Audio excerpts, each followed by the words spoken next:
এবং সে কিন্তু কদিন পর পরই এরকম বলছে যে বঙ্গভবন আক্রমণ করো, রাষ্ট্রপতিকে হঠাৎ করে এই ধরনের কথা বলছে। এবং সেই বৈষম্য বিরোধীরা কিন্তু বঙ্গভবন আক্রমণ করতে গিয়েছে অনেকবার, আপনারা জানেন।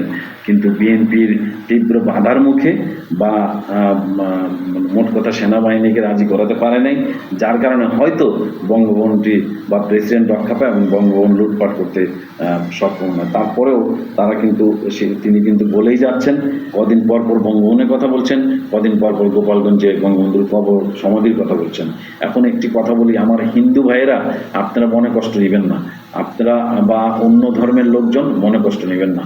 ব্যাপারটা হলো যে উনি একজন হিন্দু মানুষ, উনি কবর সম্পর্কে উনি কি বুঝবেন?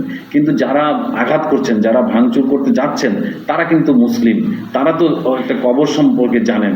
তো তারা যদি কবর ভাঙতে যান, এবং আপনার একটি কথা পরিষ্কার বলে দিচ্ছি যে সময় কিন্তু ঘুরে, এটা আপনারা জানেন। যেমন যে today it's me tomorrow you, একটা পরিষ্কার কথা আছে, সময় কিন্তু ঘুরে। সেই ঘুরন্ত সময় কিন্তু এক সময় দেখা যাবে আজকে যারা ক্ষমতায় আছে, কালকে তারা ক্ষমতা থেকে চলে যাবে। তাহলে যারা কবর ভাঙার জন্য এত তৎপর হয়ে আছেন, তারা কি বিপদে পড়বেন না? তাদের দেখা যাবে তাদের বাপ দাদার 14 গোষ্ঠী এবং আত্মীয় স্বজন সবার কিন্তু কবর এইভাবে উপড়ে ফেলা হবে।